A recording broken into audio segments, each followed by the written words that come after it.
জাতি আত্মসমর্পণ করেছে, তার আনুগত্য স্বীকার করছে। এটা ৩ নম্বর সূরা, সূরা আলে ইমরানের ৮৩ নম্বর আয়াত। ফা'বুদুল্লাহ মুখলিসিনা লাহুদ্দিন, এখানেও দিন শব্দটি আনুগত্য অর্থে ব্যবহৃত হয়েছে। আল্লাহর প্রতি আনুগত্যকে একনিষ্ঠ খাস করে নাও এবং তারই ইবাদত করো, দাসত্ব করো। এটা ৩৯তম সূরা, সূরা জুমারের ২ নম্বর আয়াত। দিন শব্দটি আনুগত্যের বিধান, জীবন বিধান, জীবন পদ্ধতি অর্থে ব্যবহৃত হয়েছে। ইন্নাদ-দীনা ইনদাল্লাহিল ইসলাম, আল্লাহর নিকট একমাত্র, নিশ্চয়ই আল্লাহর নিকট একমাত্র ইসলামী আনুগত্যের বিধান বা জীবন বিধান। আল-ইয়াউমা আকমালতু লাকুম দীনাকুম ওয়া আতমামতু আলাইকুম নি'মাতি ওয়া রাদিতু লাকুমুল ইসলামা দীনান। আল্লাহ বলছেন, এটা সূরা মায়েদার ৩ নম্বর আয়াতের অংশ। আল্লাহ বলছেন, আজ তোমাদের জন্য আনুগত্যের বিধান বা জীবন বিধান পরিপূর্ণ করে দিলাম, তোমাদের প্রতি আমার যাবতীয় নিয়ামত সম্পূর্ণ করলাম। আর রাদিতু লাকুমুল ইসলামা দীনান, ইসলামকে একমাত্র জীবন ব্যবস্থা হিসেবে তোমাদের জন্য মনোনীত করলাম। আর দিন শব্দটি রাষ্ট্র ব্যবস্থা, আইন ব্যবস্থা অর্থেও ব্যবহৃত হয়েছে। আমরা আল্লাহ তাআলা আমাদেরকে জানিয়েছেন, অকালা ফিরআউনু যারুনি আকতুল মূসা ওয়ালিয়াদউ রাব্বাহু ইন্নী আখাফু আন ইউবাদদিলা দীনাকুম। ফিরআউন তার সভাসদদের একটা মিটিং ডাকছিল, সেখানে সে বলল, কালা ফিরআউনু, ফিরআউন বলল, যারুনি আকতুল মূসা, যারুনি আমাকে ছেড়ে দাও, আমি আকতুল মূসা, আমি মূসাকে কতল করে ফেলবো, হত্যা করে ফেলবো। কেউ হয়তো তাকে জিজ্ঞেস করছিল, কেন তাকে হত্যা করবেন, সে তো আপনার পরিবারে লালিত পালিত হচ্ছে। তখন সে বলল, সে পারলে তার প্রভুকে ডাকুক, আলিয়াদু রাব্বাহু ইন্নী আখাফু, আমার ভয় হয়, আন ইউবাদদিলা দীনাকুম, সে মিশরের রাষ্ট্র ব্যবস্থা, আইন ব্যবস্থা, শাসন ব্যবস্থা পরিবর্তন করে।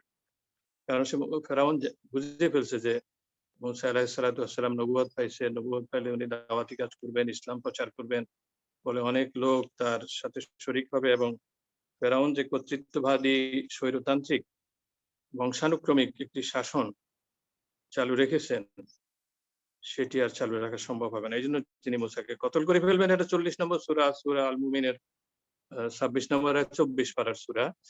দিন শব্দটি প্রতিদান, প্রতিফল অর্থে ব্যবহৃত হয়েছে। মালিক ইয়াউমিদ্দিন, প্রতিদান দিবসের মালিক আল্লাহ, সূরা ফাতিহার ৩ নম্বর আয়াত, ১ নম্বর সূরা ৩ নম্বর আয়াত। কাল্লা বাল তুকাজ্জিবুনা বিদ্দিন ওয়া ইন্না আলাইকুম লাহাফিজিন কিরামান কাতিবিন ইয়ালামুনা মা তাফআলুন, সূরা ইনফিতরের ৯ থেকে ১৩ নম্বর আয়াত, ৮২ নম্বর সূরা। আল্লাহ তাআলা বলছেন, না তা নয়, তোমরা প্রতিদানকে কেন মিথ্যা মনে করছো, অথচ তোমাদের সাথে সম্মানিত পরিদর্শক নিয়োজিত আছে, তারা হচ্ছেন কিরামান কাতিবিন ইয়ালামুনা মা তাফআলুন, তারা তোমাদের প্রতিটি কাজ রেকর্ড করেন, প্রতিটি কাজের খবর রাখেন। আমি এই কথাটা বললাম এইজন্য যে আমাদের এটা ডিটেইলস পড়ার জন্য আরো আমি অনুরোধ করবো আপনাদেরকে, মুক্তির পথ ইসলাম, আমাদের মাননীয় সভাপতির একটা গ্রন্থ আছে ১৬০ পৃষ্ঠার, আমার কাছে যেটা আছে ওটা ১৬০ পৃষ্ঠার। সেখান থেকে আপনাদেরকে আরো ডিটেইলস জানার জন্য অনুরোধ করব। ঈমান ও ইসলামের যে পূর্ণাঙ্গ বিশ্বাস, দৃষ্টিভঙ্গি এবং মূলনীতি সমূহ, সেগুলি হচ্ছে দিন। সকল নবীর দিন একই ছিল এবং ইসলাম শুধুমাত্র একটি ধর্ম নয়। আমরা যে অর্থে ধর্মকে বলি, ধর্ম হচ্ছে private relation between man and God, সেই অর্থে ধর্ম নয়, এটা পরিপূর্ণ জীবন বিধান। কাজে মানুষের অর্থনৈতিক আচরণ এই জীবন বিধানের অংশ। ইসলামী অর্থনীতি এই জন্যই একটি ইসলামের পূর্ণাঙ্গ জীবন ব্যবস্থার একটি উপপদ্ধতি বা সাবসিস্টেম বলতে পারি। এবং ইসলামী অর্থনীতির সংজ্ঞা আমার কাছে ২৩টা সংজ্ঞা আছে। আমরা এমনি ট্র্যাডিশনাল ইকোনমিক্স এর সংজ্ঞা জানি, অ্যাডাম স্মিথের সংজ্ঞা, জন স্টুয়ার্ট মিলের সংজ্ঞা, আলফ্রেড মার্শালের সংজ্ঞা, এসি পিগুর সংজ্ঞা, এল রবিনসের সংজ্ঞা, কেয়ারন ক্রসের সংজ্ঞা, স্যামুয়েলসনের সংজ্ঞা। স্যামুয়েলসন ১৯৭০ সালে নোবেল পুরস্কার পেয়েছিলেন অর্থনীতিতে। ববারের সংজ্ঞা, জেবিসের সংজ্ঞা। আমরা যখন অর্থনীতি এসএসসি তে পড়েছি, ইন্টারমিডিয়েটে পড়েছি, আমরা এসব সংজ্ঞা আমরা পড়েছি। ইসলামী অর্থনীতির অনেকগুলো সংজ্ঞা আছে, আমি কয়েকটা আপনাদের সামনে বলবো।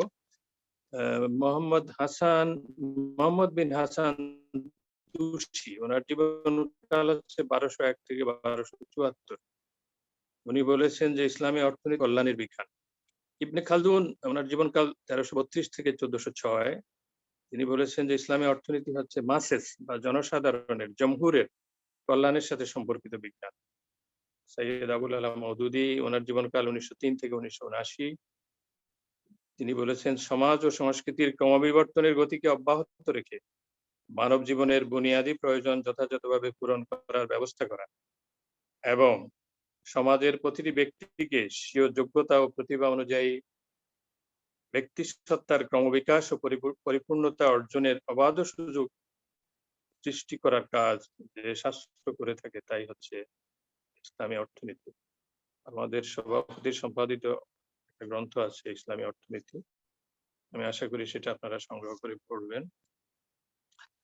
ইসলামী অর্থনীতির সেখানে সংজ্ঞাটা আছে। ইসলামী অর্থনীতির চতুর্থ সংজ্ঞাটা আমি বলবো যে মোহাম্মদ আকরাম খানের সংজ্ঞা, ডক্টর মোহাম্মদ আকরাম খানের সংজ্ঞা। ওনার জন্ম 1945 সালে। তার বিখ্যাত গ্রন্থ হচ্ছে an introduction to Islamic economics. তিনি বলছেন যে সহযোগিতা এবং অংশগ্রহণের ভিত্তিতে জাগতিক সম্পদ সংগঠিতকরণের মাধ্যমে যে মানবীয় কল্যাণ অর্জন করা যায় সে সম্পর্কিত জ্ঞানই হচ্ছে ইসলামী অর্থনীতি। আমি এটা ইংরেজি থেকে বাংলা অনুবাদ করেছি। ডক্টর এম ওমর ছাপড়ার সংজ্ঞা, উনি আইডিবির একজন বড় শীর্ষ নির্বাহী ছিলেন। তিনি ইরতির আইডিবির যে ট্রেনিং ইনস্টিটিউট সেখানে উনি বড় দায়িত্ব পালন করেছেন। তিনি সৌদি মনিটারি এজেন্সির প্রধান ছিলেন। ওনার জন্ম 1933 সালে। ওনার অনেকগুলো গ্রন্থ আছে।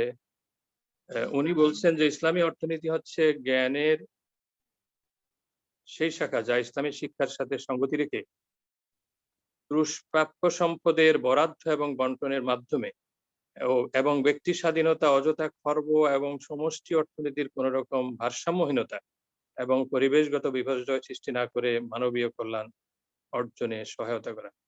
আমি এই সুযোগে অনুরোধ করব, ডক্টর এম ওমর ছাপড়ার অনেকগুলো গ্রন্থ আছে। একটা হচ্ছে ইসলাম and economic challenge.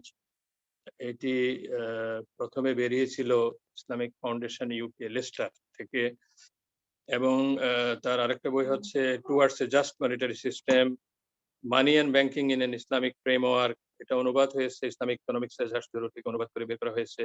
The future of economics, এবং আরো অনেক গ্রন্থ আছে ওনার। ওনার দক্ষিণ আফ্রিকা থেকে একটা বই বেরিয়েছে ইন্টারেস্ট, সুদের উপর। আমি অনুরোধ করবো সেগুলো পড়ার জন্য।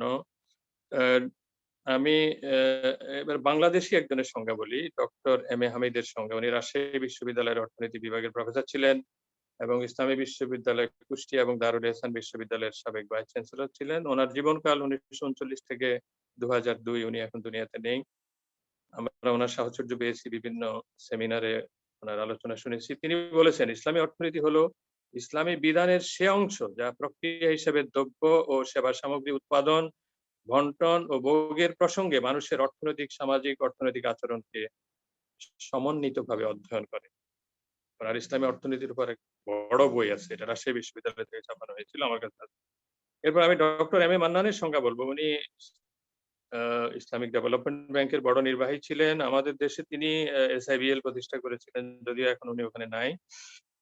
তিনি বলেছেন যে সীমিত অর্থে যে সমাজবিজ্ঞান ইসলামী ভাবধারা অনুপ্রাণিত জনগোষ্ঠীর অর্থনৈতিক সমস্যা পর্যালোচনা করে তাই হচ্ছে ইসলামী অর্থনীতি। এটি ওনার ইসলামী অর্থনীতি তত্ত্ব প্রয়োগ একটা গ্রন্থ আমরা ইসলামিক ইকোনমিক্স রিসার্চ ব্যুরো থেকে আমরা বের করেছি, সেটাতে আছে। আর উনি ব্যাপক অর্থে ইসলামী অর্থনীতির একটা সংজ্ঞা দিয়েছেন। তিনি বলেছেন ইসলামী অর্থনীতি হচ্ছে একটি সমন্বিত সমাজবিজ্ঞান যা উৎপাদন, বন্টন ও ভোগের সমস্যাবলীকে ইসলামের সামগ্রিক ব্যবস্থার সাথে সামঞ্জস্যপূর্ণ করে আলোচনা করে এবং বন্টন ও বিনিময় পদ্ধতিকে মানুষের সাথে সামগ্রিক কল্যাণমুখী করে এর সামাজিক ও নৈতিক ফলাফল বিশ্লেষণ করে। এই শাস্ত্র ইসলামী মানুষের উপস্থিতিকেই সর্বক্ষেত্রে অনুভব করে। ওনার একটা গ্রন্থ আছে, পুস্তিকা আছে, সেটা scarcity choice and opportunity cost in an Islamic economy. এটি বাংলাদেশ ইসলামিক সেন্টার বের করেছিল, এখন বাজারে পাওয়া যায় না, আমার কাছে আছে। প্রফেসর ডক্টর খুরশিদ আহমেদের একটা সংজ্ঞা আছে। তিনি ইসলামী উন্নয়ন ব্যাংক পুরস্কার প্রাপ্ত অর্থনীতিবিদ। তিনি বলেছেন যে অর্থনৈতিক সমস্যা এবং ইসলামী প্রেক্ষাপট দৃষ্টিভঙ্গি থেকে যে সমস্যা বিষয়ে মানুষের আচরণ বোঝার, উপলব্ধি করার চেষ্টার একটি পদ্ধতিমাফিক প্রচেষ্টার প্রতিনিধিত্ব করে যে শাস্ত্র, তাই হচ্ছে ইসলামী অর্থনীতি। তারও অনেকগুলো বই আছে, তার কিছু কিছু বই বাংলায় অনুবাদ হয়েছে। তিনি পাকিস্তান সিনেটের সদস্য ছিলেন। তিনি তর্জমানুল কোরআন পত্রিকার সম্পাদক, তিনি ইউকে ইসলামিক মিশনের ডিজি ছিলেন, তিনি ইসলামিক ফাউন্ডেশন ইউকে লেস্টারের তিনি ডিজি ছিলেন এবং তার অনেক গ্রন্থ আছে ইসলামী অর্থনীতির উপর। আমি আমাদের বাংলাদেশের আরেকজনের সংজ্ঞা বলবো, তিনি প্রফেসর রায়হান শরীফ, ঢাকা বিশ্ববিদ্যালয়ের অর্থনীতি বিভাগের প্রফেসর ছিলেন। তিনি বলছেন যে ইসলামী অর্থনীতি বলতে এমন একটি অর্থনৈতিক ব্যবস্থা বোঝায় যার রীতিনীতি, বিধি, তথ্য, সমস্যা ও সমাধানকে ইসলামী সমাজ ও জীবন দর্শনের কাঠামোর অন্তর্গত হিসাবে ধরে নেওয়া হয়। তিনিও এখন আজকে দুনিয়াতে নেই। তার গ্রন্থ আছে ইসলামী অর্থনীতির উপর। আমরা এ.জেড.এম. শামসুল আলম সাহেবকে চিনি, যিনি এখন বিছানায় পড়ে আছেন। তিনি তার একটা গ্রন্থ আছে ইসলামী অর্থনীতির রূপরেখা। এটি 2005 সালে বের করেছে ইসলামিক ফাউন্ডেশন বাংলাদেশ। তিনি 2 বার ইসলামিক ফাউন্ডেশনের ডিজি ছিলেন। সেটিতে বলা হয়েছে রাব্বুল আলামিনের রুবুবিয়াত বা বিশ্ব প্রতিপালন নীতির অনুসরণে সৃষ্টির লালন পালনের জন্য সমুদয় জাগতিক সম্পদের সামগ্রিক ও কল্যাণধর্মী ব্যবস্থাপনা ইসলামী অর্থনীতি। এবং এখন ইসলামী অর্থনীতি জ্ঞানের উৎস কি এটা একটু সংক্ষেপে বলি। এটা আপনারা জানেন যে কোরআন, সুন্নাহ, ইজতিহাদ এবং উরফে আম হচ্ছে ইসলামী অর্থনীতি জ্ঞানের উৎস। ইজতিহাদের আবার অনেকগুলো মেথড আছে, যেমন ইজমা, কিয়াস, ইস্তিহসান, ইস্তিদলাল, ইস্তিসলাহ, ইস্তিহসাব, মাসলাহা মুরসালা, মদিনাবাসীদের আদর্শ, সাদ আল জারাই, ফতোয়ায়ে সাহাবা, পরবর্তী ফতোয়া, লেটার ফতোয়া মানে OIC Islamic Fiqh Academy, Rabita আন্তর্জাতিক Fiqh Academy, Islamic Fiqh Academy of India, North American Fiqh Council, এরকম আরো অনেকগুলো ফিকহ একাডেমি আছে। সেগুলো যে সমস্ত ফতোয়া দিয়েছেন কোরআন এবং সুন্নাহর ভিত্তিতে ইজতিহাদ করে, সেগুলো ইস্তিমবাদ, ইসলামী আদালতের বিচারপতিদের রায়, যেমন ফেডারেল শরিয়া কোর্ট রায় দিয়েছে, অনেকগুলো রায় দিয়েছে। পাকিস্তানের ফেডারেল শরিয়া কোর্ট, আরো অন্যান্য দেশেও শরিয়া কোর্ট আছে, যেমন ইন্দোনেশিয়ার কয়েকটা রাজ্যে শরিয়া কোর্ট আছে।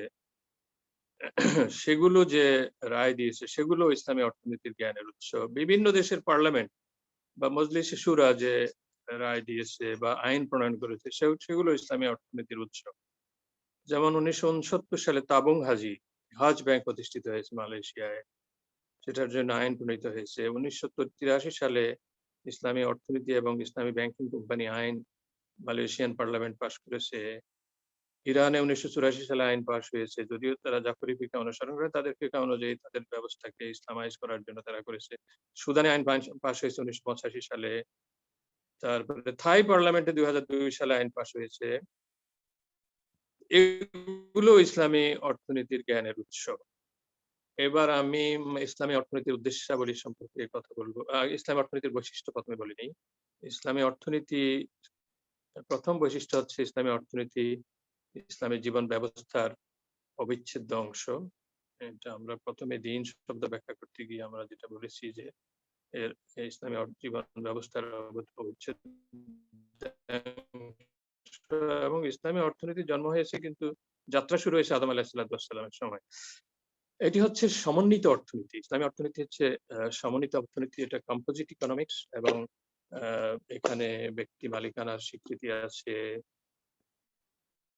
এবং রাষ্ট্রীয় এবং সামাজিক মালিকানার বিষয় আছে। কারণ ইয়েমেনে একজন সাহাবীর জায়গায় লবণের খনি পাওয়া গিয়েছিল, যেটা রাসূল সাল্লাল্লাহু আলাইহি ওয়াসাল্লাম রাষ্ট্রের জন্য নিয়েছিলেন।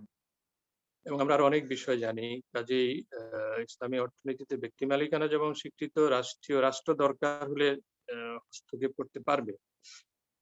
এই জন্য এটাকে আমরা কম্পোজিট ইকোনমিক্স বলছি, সমন্বিত অর্থনীতি বলছি। জীবিকা অর্জনের অধিকার এবং উৎপাদনমূলক কর্মকাণ্ডে অবাধ প্রতিযোগিতা, এটা অত্যন্ত গুরুত্বপূর্ণ একটি বৈশিষ্ট্য। ইসলামী অর্থনীতি সুদমুক্ত অর্থনীতি। ইসলামী অর্থনীতিতে সুদের কোনো অস্তিত্ব থাকতে পারবে না।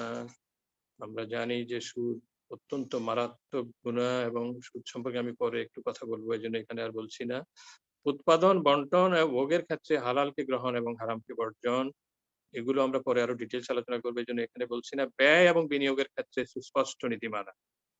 ব্যয়ের ক্ষেত্রে ইসলামের ইতিবাচক নীতিমালা হচ্ছে অল্পে তুষ্ট থাকতে হবে, মধ্যপন্থা অবলম্বন করতে হবে, সহজ সরল জীবন যাপন করতে হবে। আর নেতিবাচক নীতি বলা হচ্ছে আমাদেরকে ইসরাফ পরিহার করতে হবে। ইসরাফ মানে ওভার ইউজ, এটা পরিহার করতে হবে, তাবযির পরিহার করতে হবে, বখল পরিহার করতে হবে এন্ড সো অন, আরো অনেক জিনিস পরিহার করতে হবে। বিনিয়োগের ক্ষেত্রেও ইসলামের সুস্পষ্ট নীতিমালা আছে। ইসলামের বিনিয়োগের অনেকগুলো আ সিস্টেম আছে এবং বিধিবিধান আছে। আ আম মূলনীতি আছে। মূলনীতি আছে অন্তত ৭ টা। আর মেকানিজম তো অনেক আছে। একটা মূলনীতি হচ্ছে প্রফিট বিয়ারিং, লস শেয়ারিং। এটা হচ্ছে মুদারাবা। পিএলএস মূলনীতি হচ্ছে প্রফিট অ্যান্ড লস শেয়ারিং। এটা মুশারাকা বা শিরকাত। শিরকাত আবার অনেক রকম আছে। আমি সেদিকে যাচ্ছি না। তারপরে আর্নিং শেয়ারিং, আ আউটপুট শেয়ারিং, মুজারাআ, মুশাকাত, যেগুলো ইরানে আইন প্রণয়ন করেছে। মুজারাআ, মুশাকাতের উপর এখানে ডিটেইলস আলোচনার সুযোগ নেই। আ আর্নিং শেয়ারিং বলেছি আমি। তারপরে বাই, বাই মূলনীতির ভিত্তিতে অনেকগুলো মেকানিজম আছে। বাই কে আল্লাহ হালাল করেছেন। বাই মুরাবাহা, বাই মুআজ্জাল, বাই সালাম, বাই ইস্তিসনা, বাই মুজাহিদা, বাই তাওলিয়া, এরকম এন্ড সো অন, এর অনেক বাই, বাই আস-সারাফ, অনেকগুলো বাই আছে। বা তারপরে আউটপুট শেয়ারিং মেকানিজম আছে, ইজারা মেকানিজম আছে। ইজারা বিল বাই, ইজারা ওয়া ইকতিনা, ইজারা মুনতাহিয়া বিত তামলিক, ইজারা বিল বাই তাহাতা বিশিরকাতুল মিল্ক।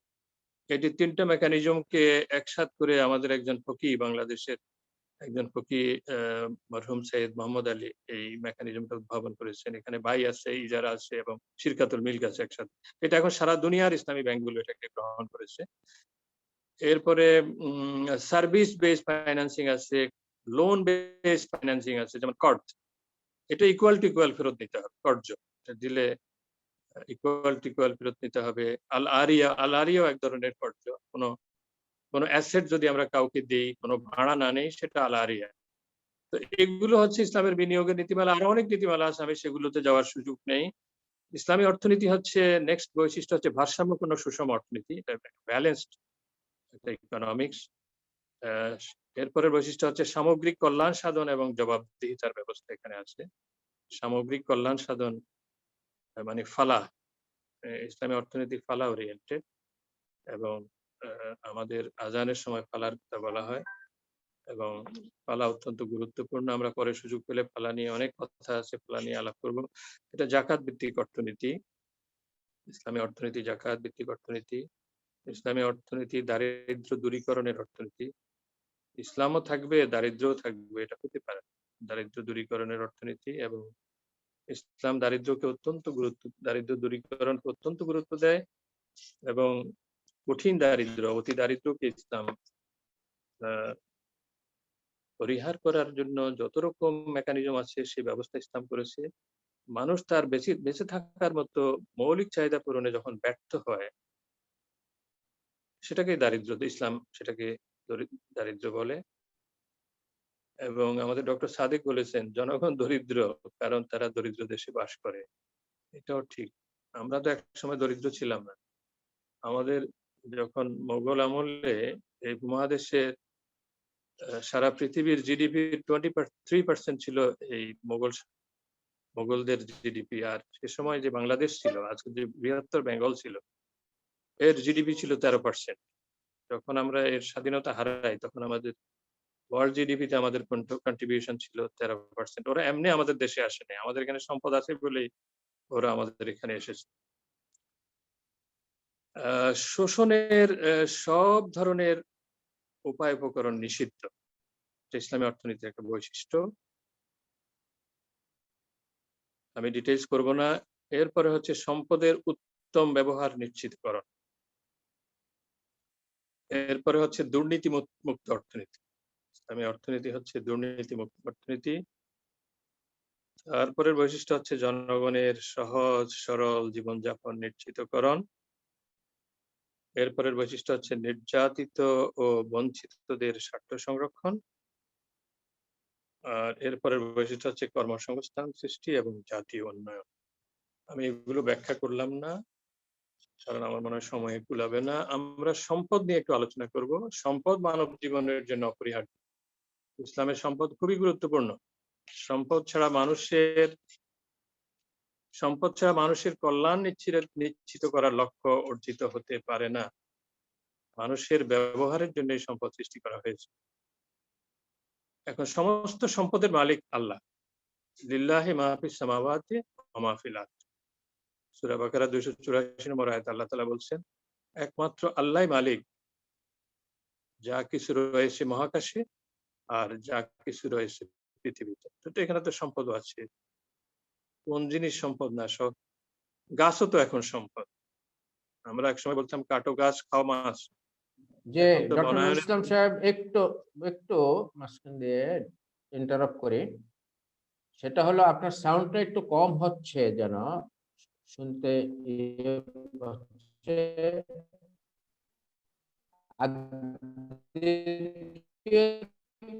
তাত্ত্বিক বিষয়গুলো যেগুলো মানুষের দৈনন্দিন জীবনে যেগুলো ইউজ করে সেগুলো বিষয়ে আলোচনা বাড়াইতে হবে, সময় দ্রুত শেষ হয়ে জি, যাচ্ছে। সুতরাং মূল বিষয়গুলো থেকে যাবে পরে। আল্লাহ সূরা আরাফের 7 নম্বর আয়াতে, 7 নম্বর সূরার 128 নম্বর আয়াতে বলছেন যে নিশ্চয়ই এই বিশ্বের মালিক আল্লাহই। ইন্নাল আরাদা লিল্লাহ। মহাবিশ্ব এবং এই পৃথিবীর সমস্ত সম্পদ ভান্ডারের চাবিকাঠি তারই হাতে। এটা সূরা শুরার 12 নম্বর আয়াত। মানুষের মালিকানাটা হচ্ছে আমানতি মালিকানা। মানুষের মালিকানাটা হচ্ছে ট্রাস্টিশিপ, ওনারশিপ। মূল মালিক আল্লাহ। কিন্তু মানুষ সম্পদ ভোগ করবে, আল্লাহর মর্জি মতো ভোগ করবে, ব্যবহার করবে। এবং এটা সূরা ইব্রাহিমের 14 নম্বর সূরার 34 নম্বর আয়াতে আছে। এবং আল্লাহ বলছেন যে সূরা জাসিয়ার 13 নম্বর আয়াতে, 45 নম্বর সূরার আল্লাহ বলছেন যে নিশ্চয়ই তোমাদের কল্যাণে নিয়োজিত করে দিয়েছেন মহাকাশ এবং পৃথিবীতে যা কিছু আছে তার সব অনুগ্রহ। এখন সম্পদ অর্জনের হালাল উপায়গুলো আমরা আলোচনা করব। সম্পদ উপার্জনের প্রথম উপায় হচ্ছে শ্রমলব্ধ পন্থা, পরিশ্রম করে উপার্জন করা। এটাকে আমি কয়েকটা ভাগে ভাগ করেছি। যেমন নিজে উপার্জনের নীতি। কোরআনে প্রত্যেক নামাজিকে, সালাতিকে আল্লাহর ফজল, অনুগ্রহ তালাশ করতে আদেশ দেওয়া হয়েছে। এটা আমরা জানি সূরা জুমার 10 নম্বর আয়াত। সূরা জুমার 10 নম্বর আয়াতে, this is the written order of Allah. ফাইজা কুদিয়াতিস সালাতু ফান্তাশিরু ফিল আরদ ওয়াবতাগু মিন ফাদলিল্লাহ। এবং ইবনে মাজার একটি হাদিসে বলা হয়েছে, কোন মানুষের নিজের চেষ্টায় উপার্জিত আয়ের চেয়ে আর কোন উপার্জনই শ্রেষ্ঠ হতে পারে না। এখানে এরপর হচ্ছে নিজে কাজ করার নীতি। ইসলামে কাজকে পুণ্য এবং অলসতাকে পাপ বলে গণ্য করা হয়েছে। মানুষ নিজের হাতে উপার্জনের চেয়ে ভালো অন্য কোনো উপার্জন নেই। আল্লাহ নবী দাউদ আলাইহিস সালাম নিজ হাতে উপার্জন করে খেতেন। সহিহ বুখারী এবং মুসলিমে হাদিস আছে এবং এটা আমরা জানি। তিনি তার হাতে সে লোহা নরম হয়ে যেত, এটা দিয়ে তিনি বিভিন্ন অস্ত্র-শস্ত্র, বিভিন্ন ভ্যালুয়েবলস তিনি বানাতেন, সেগুলো বিক্রি করতেন। এই হাদিসটা মিকদাদ রাদিয়াল্লাহু তাআলা আনহু সূত্রে বর্ণিত। রাসূল সাল্লাল্লাহু আলাইহি ওয়াসাল্লাম বলেন, আল্লাহ তার বান্দাকে হালাল রুজির মধ্যে পরিশ্রমরত অবস্থায় দেখতে ভালোবাসেন। জামে আত-তিরমিজি, বাইহাকিতে হাদিস আছে। কৃষিকাজের মাধ্যমে উপার্জনের নীতি। নিশ্চয়ই আসমান থেকে নাজিল করেন আল্লাহ তাআলা পানি, তা দিয়ে আমরা সব ধরনের উদ্ভিদ উদ্গত করি। তা থেকে আমরা সবুজ পাতা বের করে আনি। তা থেকে উৎপন্ন করি ঘন নিবিড় ও শস্য দানা। খেজুর গাছের মাথা থেকে বের করে আনি ঝুলন্ত কাঁদি। উৎপন্ন করি আঙ্গুরের বাগান, জয়তুন ও আনার, একই রকম ও বিভিন্ন রকম। লক্ষ্য করে দেখো এর ফলের প্রতি, যখন তা ফলবান হয় এবং যখন তা পাকে। সূরা আনআমের 6 নম্বর সূরা 99 নম্বর আয়াত। স্বনির্ভরশীলতার নীতি। আল্লাহ কোন জাতির অবস্থা পরিবর্তন করেন না যতক্ষণ না তারা নিজেরাই নিজেদের অবস্থা পরিবর্তন করে। এটা 13 নম্বর সূরা রাদের 11 নম্বর আয়াত। প্রবাসী হয়ে উপার্জনের, এটাও আল্লাহর অর্ডার যে হিজরত করবে, প্রবাসী হবে, আল্লাহর পথে সে জগতে বহু আশ্রয়স্থল এবং প্রাচুর্য লাভ করবে। 4 নম্বর সূরা আন-নিসার 100 নম্বর আয়াত। এবং এই সম্পর্কে রাসূলের অনেক হাদিসও আছে। এবং প্রবাসী হয়েই সাহাবীরা সারা দুনিয়ায় ইসলামকে ছড়িয়ে দিয়েছেন, ব্যবসা বাণিজ্য করেছেন। এখন ব্যবসা বাণিজ্য উপার্জনের একটা প্রধান বিষয়, আল্লাহ বেচাকেনাকে, ব্যবসাকে হালাল করেছেন। সূরা বাকারার 275 নম্বর আয়াতে। চাকরি উপার্জনের একটা সম্পদ উপার্জনের একটা পন্থা। এবং আজির আল হাস তাদেরকে বলা হয়, যারা চাকরি করে। যারা চাকরি করে অর্থ উপার্জন করে তাদেরকে আজির আল হাস বলা হয়। ঘন্টার ভিত্তিতে হতে পারে, দিনের ভিত্তিতে হতে পারে, অর্ধবেলা হতে পারে। সারা জীবনের জন্য কেউ মানে একটা নির্দিষ্ট মেয়াদের জন্য চাকরি করে এদেরকে আজির আল হাস বলা হয়। আর যারা নিজেদের জন্য যারা উপার্জনমূলক কাজ করে তাদেরকে আজির আল মুশতারাক বলা হয়। ধার কর্জ করেও সম্পদ উপার্জন করা যায়। কোরআনে মানে কর্জ পরিভাষা ৬ বার এসেছে। সূরা বাকারা ২ নম্বর সূরা ২৪৫ নম্বর আয়াতে, ৫ নম্বর সূরা আল মায়েদার ১২ নম্বর আয়াতে, ৫৭ নম্বর সূরা আল হাদিদের ১১, ১৭ এবং ১৮ নম্বর আয়াতে, ৭৩ নম্বর সূরা আল মুজাম্মিলের ২০ নম্বর আয়াতে। দান দক্ষিণা দিয়েও সম্পদ উপার্জন হয়। কেউ যদি দান করে, কাউকে কোনো দান দেয়, সম্পদ দেয়, সেটা থেকে সম্পদ উপার্জন। এখন সম্পদ উপার্জন হলে এবং এই সম্পদটা কিভাবে ব্যয় এবং বন্টন হবে। এখন উপার্জনের হারাম উপায়গুলো আমরা সংক্ষেপে একটু বলি। সুদের মাধ্যমে উপার্জন নিষিদ্ধ। সূরা বাকারার ওয়াহাররামার রিবা, সূরা বাকারার ২৬৫ নম্বর আয়াত। এবং এটা অত্যন্ত মারাত্মক গুনাহ এবং এই গুনার বিরুদ্ধে আল্লাহ তাআলা যুদ্ধের ঘোষণা দিয়েছেন এবং তিনি বলেছেন এই নির্দেশ যাওয়ার পরও সুদের আয়াত আল্লাহ তাআলা ৪ টি পর্যায়ে নাজিল করেছেন। সূরা রুমের ৩৯ নম্বর আয়াত, ৩০ নম্বর সূরার ৩৯ নম্বর আয়াত, তারপরে সূরা নিসার ৪ নম্বর সূরার ১৬০-৬১ নম্বর আয়াত, ৪ নম্বর সূরা আল ইমরানের ১৩০-১৩৪ নম্বর আয়াত এবং সূরা আল বাকারা ২৭৫ থেকে ২৮১ নম্বর আয়াত। মোট ১৫টি আয়াত আছে রিবার উপর এবং আল্লাহ তাআলা এই আয়াতগুলো নাজিল সর্বশেষ সূরা বাকারার আয়াত আল্লাহ সুদকে নিষিদ্ধ করেছেন। ৩টা পর্যায়ে অতিক্রম করে ৪র্থ পর্যায়ে নিষিদ্ধ করেছেন এবং এরপরে যারা সুদ ছাড়বে না এই নির্দেশ পাওয়ার পরও, হাররামার রিবা নির্দেশ পাওয়ার পরও তাদের ব্যাপারে আল্লাহ বলেছেন, ফাইন লাম তাফআলু ফাযানু বিহারবিন মিনাল্লাহি ওয়া রাসূলিহি। তোমরা যদি তা পরিত্যাগ না করো তাহলে আল্লাহ এবং তার রাসূলের পক্ষ থেকে যুদ্ধের ঘোষণা গ্রহণ করো। ঘুষ, ব্রাইব। ঘুষকে ওয়ার্ল্ড ব্যাংক বলছে স্পিড মানি বা সেটা অন্তর্ভুক্ত করা হয় স্পিড মানি। এটা দিলে ফাইল স্পিড পায় এবং তাড়াতাড়ি পাস হয়ে যায়। না দিলে ফাইল নড়ে না। আমি ডিটেইলস বলতে যাব না। জুয়া, ক্যাসিনো, এটার মাধ্যমে যারা উপার্জন করে তারা হারাম পন্থায় উপার্জন করে। বাজি, ওয়েজারিং, লটারি। সূরা মায়েদার ৯০ নম্বর ৫ নম্বর সূরার ৯০ নম্বর আয়াতে সম্পর্কে আলোচনা করা আছে। মওজুদদারি নিয়ে অনেক লম্বা আলোচনা আছে। ইসলামে কালোবাজারি নিয়ে আলোচনা আছে, ব্ল্যাক মার্কেটিং, মুনাফাখুরি, প্রফিটিয়ারিং। মুনাফা করা ভালো কিন্তু ৳১ জিনিস ৳১০ বেচা এটা তো মুনাফাখুরি। এটা ইসলামে নিষিদ্ধ। চোরাচালান নিষিদ্ধ। ক্ষমতা এবং পদের প্রভাব খাটিয়ে অর্থ উপার্জন এটাও হারাম পন্থা। প্রতারণা বা ছলনা এটা নিষিদ্ধ। ২ নম্বর সূরার ১৮৮ নম্বর আয়াতে আছে। জবরদখল এবং ক্ষমতা বলে দখল নিষিদ্ধ। জবরদখল এটা নদীর পাড় হোক বা অন্য কোনো কারোর জমি হোক, সুবিধা পেয়ে দখল করে নেওয়া হলো। সূরা বাকারার ১৮৮ নম্বর আয়াতে এটা আছে। হারাম পণ্য উৎপাদন ও বিপণন এটা নিষিদ্ধ। এটা ৫ নম্বর সূরা আল মায়েদার ৯০ নম্বর আয়াতে আছে। ভেজাল পণ্য বিক্রি করে উপার্জন করা। জানে পণ্যটা ভেজাল, তারপরে এটা বিক্রি করে উপার্জন করা, এটাও নিষিদ্ধ। ভেজাল মিশ্রণের মাধ্যমে সম্পদ উপার্জন। বাংলাদেশে এটা গবেষণা করে দেখা গেছে যে প্রায় ২০০'র মতো পণ্যে ভেজাল মিশ্রণের মাধ্যমে ভেজাল মিশিয়ে সম্পদ উপার্জন করা হয় এবং এগুলো নিয়ে অনেক আলোচনা হয়েছে, অনেক লম্বা আলোচনা আছে, সেদিকে আমি যাব না। ওজন ও পরিমাপে কম দিয়ে অর্থ উপার্জন। ওজনে হেরফেরের উপার্জন নিষিদ্ধ। সূরা ৮৩ আল মুতাফফিফিন ১ থেকে ৩ নম্বর আয়াত। বেশ্যাবৃত্তি, পতিতাবৃত্তি, ব্যভিচার এবং দেহ বিক্রির মাধ্যমে উপার্জন এটা নিষিদ্ধ। এটা সূরা ২৪ আর নূরের ৩৩ নম্বর আয়াতে নিষিদ্ধ করা হয়েছে। অশ্লীলতা প্রসারকারী উপায় উপকরণের ব্যবসা, অশ্লীলতা প্রসার করা এটা নিষিদ্ধ। মাদক দ্রব্যের উৎপাদন ও ব্যবসা এটা নিষিদ্ধ। তো মদও কিন্তু ৪টা পর্যায়ে হারাম করা হয়েছে।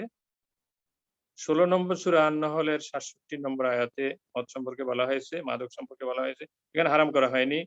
সূরা বাকারার ২১৯ নম্বর ২ নম্বর সূরা ২১৯ নম্বর আয়াতে বলা হয়েছে এটা উপকারের চেয়ে পাপ গুরুতর। এখানেও হারাম করা হয়নি।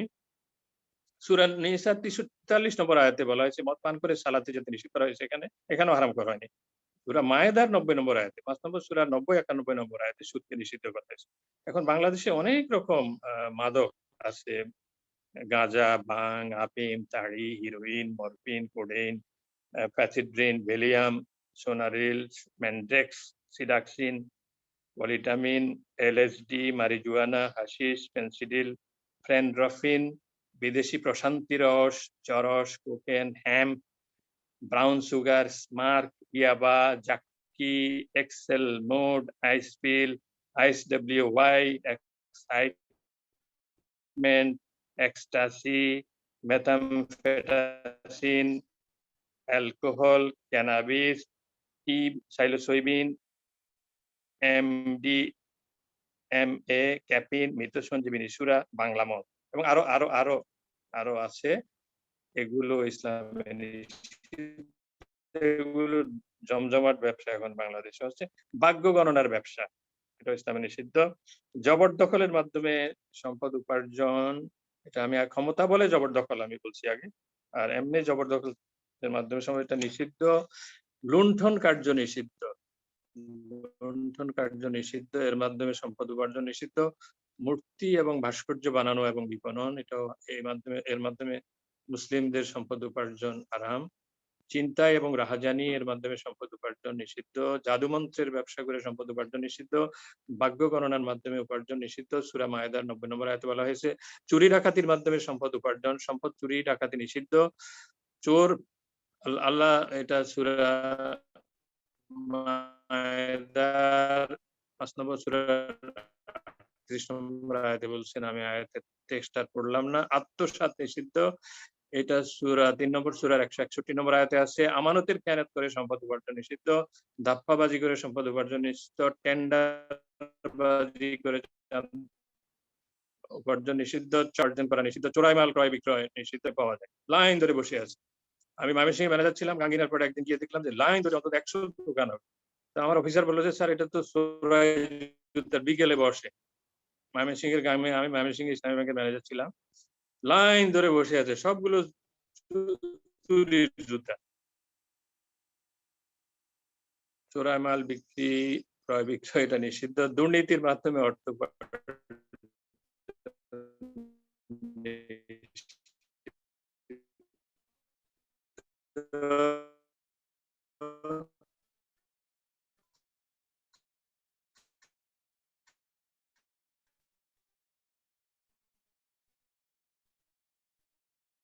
এতিমের সম্পদের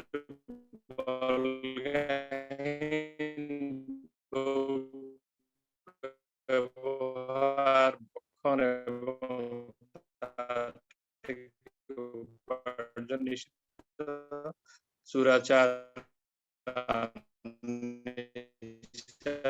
10 নম্বর আয়াতে এটা কর্মকর্তাকে মুতাসিব বলা হয়।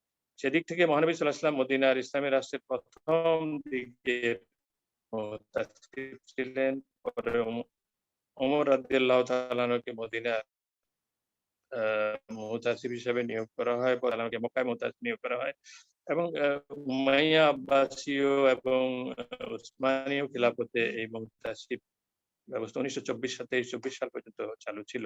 এখনো কোনো কোনো দেশে এই ব্যবস্থা আছে। আমাদের দেশেও বাজার পরিদর্শন আছে। একসময় একজন ম্যাজিস্ট্রেট করতেন এবং তিনি একটা হোটেলে গিয়ে মরা মুরগির বস্তা ঢুকতেছে, সেটা উনি পেয়েছেন। আমি সেই ম্যাজিস্ট্রেটের নাম এখন বলতে চাই না। ইসলামী শরিয়া যা সুস্পষ্টভাবে হারাম, তেমন কিছুর উৎপাদন, ভোগ ও বন্টনের জন্য রাষ্ট্র বা ব্যক্তির সহায় সম্পদ কোনো ক্রমেই যেন ব্যবহৃত হতে না পারে, তার উপর তীক্ষ্ণ নজর রাখা, এটা হিজবা এজেন্সির দায়িত্ব। ব্যবসা বাণিজ্য এবং অর্থনৈতিক কর্মকাণ্ডে দ্বীনি আহ্বানের বাস্তবায়ন, দ্বীনি আহকামের বাস্তবায়ন, এটা হিজবা বা মুতাসিবরা করে থাকে। এগুলো আরো লম্বা আলোচনা আছে, আমি সেদিকে গেলাম না। এখন ইসলামী অর্থনীতিতে ব্যয়, ব্যয় কোরআনের একটি ব্যয়, কোরআনিক পরিভাষা হচ্ছে ইনফাক। ব্যয়কে কোরআন ইনফাক বলা হয়েছে। প্রয়োজন মিটানোর জন্য ব্যয় করা, যে কোনো কল্যাণকর উদ্দেশ্যে ব্যয় করাকে ইনফাক বলে। কোরআনে ইনফাক সম্পর্কে বলা হয়েছে সূরা আল বাকারা 215 নম্বর আয়াতে, তারা তোমার কাছে জানতে চায় তারা কি ব্যয় করবে, তুমি বলো তোমরা উত্তম জনের জন্য এবং ইয়তীম, মিসকিন ও পথিক পর্যটকের জন্য। সূরা বাকারা 219 নম্বর আয়াতে বলা হয়েছে, আর তোমার কাছে আরো জানতে চায় তারা আল্লাহর পথে, ব্র্যাকেটে আল্লাহর পথে কি ব্যয় করবে, তুমি বলো প্রয়োজনের অতিরিক্তটা। আরেকটি আয়াতে সূরা বাকারার 261 নম্বর আয়াতে বলা হয়েছে তাদের উপমা হলো এরকম যেমন একটি শস্য বীজ বপন করা হলো, সেটি বের করলে 7টি শীষ, আর প্রতিটি শীষে উৎপন্ন হলো শত শস্য দানা। আল্লাহ যাকে চান এমনি করে বহুগুণ বৃদ্ধি করে দেন। আল্লাহ তার সকল সৃষ্টির প্রয়োজন পূরণে একাই যথেষ্ট, সর্বজ্ঞানী। সূরা বাকারা 261 নম্বর, 2 নম্বর সূরার 261 নম্বর আয়াত। মানুষ তার উপার্জিত অর্থ সম্পদ 3টি পন্থায় ব্যবহার করে, এটা আমরা জানি।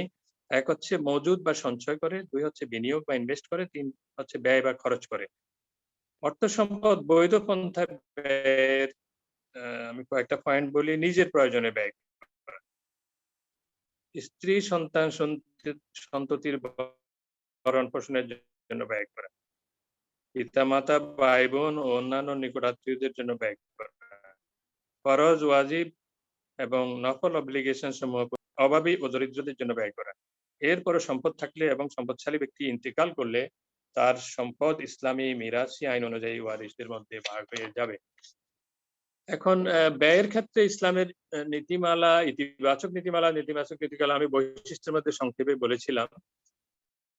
ইতিবাচক নীতিমালা হচ্ছে কানাআত, অল্পে তুষ্ট থাকতে হবে, সহজ সরল জীবনযাপন করতে হবে, মধ্যপন্থা অবলম্বন করতে হবে। এখানে সূরা বনী ইসরাঈলের 29 নম্বর আয়াতে আল্লাহ বলছেন, ওয়ালা তাজআল ইয়াদাকা মাগলুলাতান ইলা উনুকিকা ওয়ালা তাবসুতহা কুল্লাল বাসতি ফাতাকুদা মালুমান মাহসুরা। তোমরা গলায় হাত গলার সাথে বেঁধে রেখো না এবং তা পুরোপুরি মেলেও দিও না, তা করলে তুমি তিরস্কৃত এবং নিঃস্ব হবে। 17 নম্বর সূরার 29 নম্বর আয়াত। তো এরপরে নেতিবাচক নীতিমালাগুলো হচ্ছে ইসরাফ, অপচয়, অপরিমিত ব্যয়, অমিত ব্যয়, বাহুল্য ব্যয়, অতিরিক্ত পানাহার করা, বিনা প্রয়োজনে কোনো কিছু ব্যয় করা, নষ্ট করা, ওয়াস্টেজ করা, এটা হচ্ছে ইসরাফ। আল্লাহ তাআলা এই ব্যাপারে বলেছেন, কুলু ওয়াশরাবু ওয়ালা তুসরিফু ইন্নাহু লা ইউহিব্বুল মুসরিফিন। এটা 7 নম্বর সূরা আরাফের 31 নম্বর আয়াত। তোমরা আহার করবে, পান করবে, অপচয় করবে না, কারণ তিনি অপচয়কারীদের পছন্দ করেন। এগুলো কিন্তু তাবযির হবে। এবং আল্লাহ তাআলা বলছেন, ওয়ালা তুবাযজির তাবযীরা ইন্নাল মুবাযজিরিনা কানু ইখওয়ানু শায়াতিন। কিছুতেই অপব্যয় করো না, অপব্যয়কারীরা অবশ্যই শয়তানের ভাই এবং শয়তানের খালতো ভাই না, আপন ভাই। সূরা 17 বনী ইসরাঈলের 26 নম্বর আয়াত। বখল, নন ইউজ। আল্লাহ তাআলা বলছেন যারা বখিলি করে, আল্লাহ নিজ অনুগ্রহ থেকে তাদের যা দিয়েছেন তার ব্যাপারে তারা মনে না করে যে এটা তাদের জন্য ভালো। সূরা আল ইমরানের 180। আল্লাহ যখন তার অনুগ্রহ করলো এবং মুখ ফিরিয়ে নিল এবং মানুষকে বখিলি করার আদেশ করে, এবং যারা মুখ ফিরিয়ে নেয় তারা জেনে রাখুক আল্লাহ অবগত এবং সপ্রশংসিত। 57 নম্বর সূরা আল হাদীদের 24 নম্বর আয়াত। এখন ভোক্তার আচরণ কি হবে সেটা নিয়ে একটু কথা বলি। কনজিউমার যারা, তাদের আচরণ মানব জাতির ভোগ ব্যবহারের জন্য সৃষ্টি করা হয়েছে।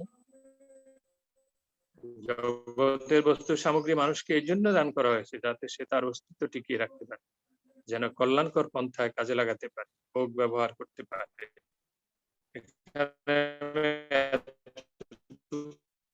বলে সামনে আগাচ্ছি।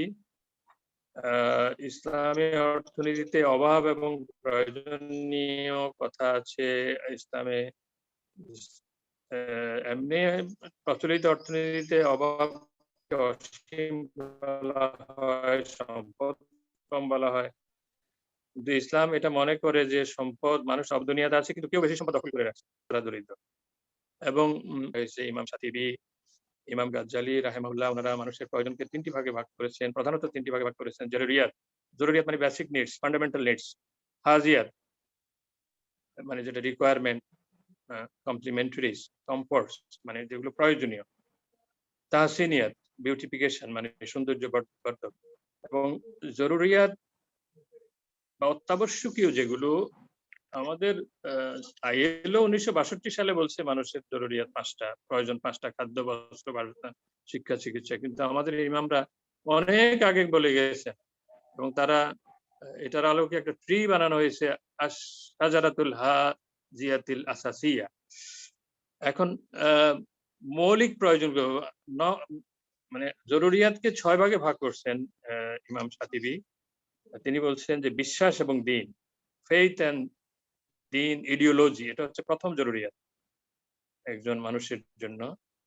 দ্বীন না থাকলে, দ্বীন যদি সে পরিপূর্ণ দ্বীন গ্রহণ না করে, তাহলে তো প্রথম জরুরিয়াতই তার মধ্যে নাই। সে দ্বীনকে আংশিক গ্রহণ করলে তো সে বিভ্রান্ত হবে, সে মানে হারাম কাজে জড়িত হয়ে যাবে, হারাম উপায়ে উপার্জন করবে। দ্বীনকে পরিপূর্ণভাবে গ্রহণ করতে হবে। ইডিওলজিকে, যে ইসলাম যে ইডিওলজি, সেটাকে পরিপূর্ণ, এটা হচ্ছে প্রথম জরুরি। নফস, নফস মানে হচ্ছে লাইফ ইটসেলফ, মানে জীবন ধারণের জন্য, প্রোটেকশন অফ লাইফের জন্য যা দরকার।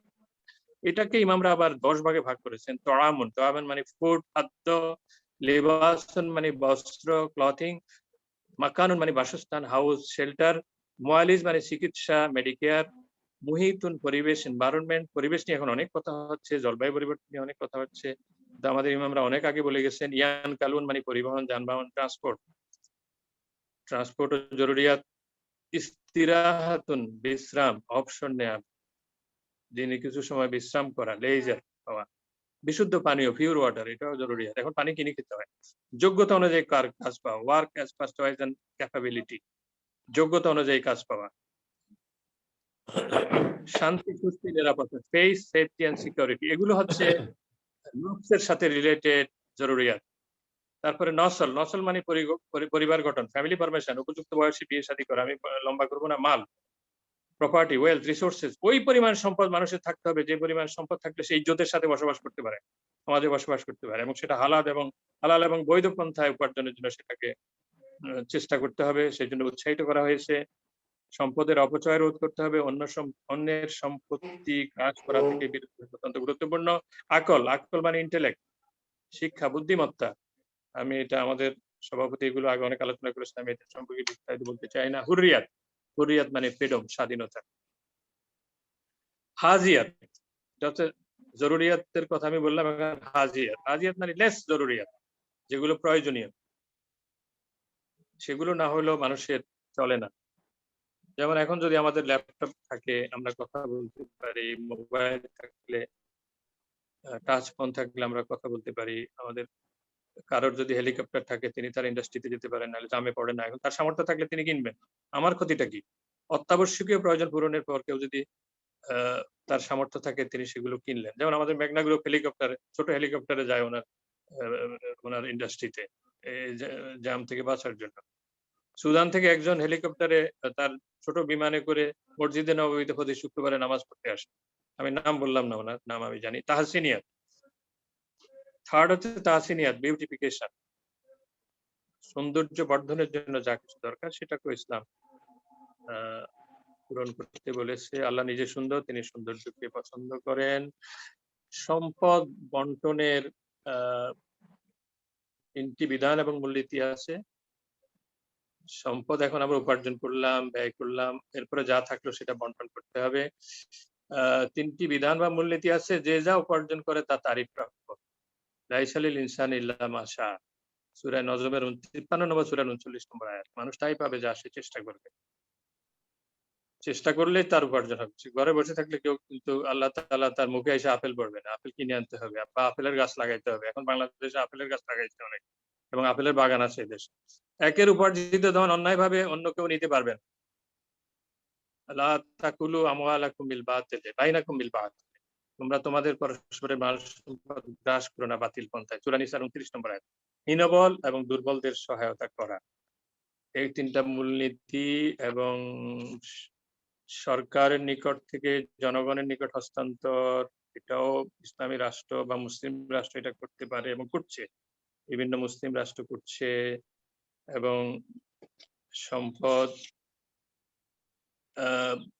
বন্টনের ইসলামের যে মেকানিজম গুলো আছে, ফরজ মেকানিজম গুলো আছে, এবং ওয়াজিব মেকানিজম আছে, নকল মেকানিজম আছে, সেগুলো আমরা একটু বলি। ইসলামের সম্পদ বন্টন ব্যবস্থা, সম্পদ বন্টনে ঋণাত্মক বিধান আছে ইসলামের। Distribution of income by positive transfer, সেটা হচ্ছে উৎপাদন প্রক্রিয়া বন্টন এবং হস্তান্তর জনিত বন্টন।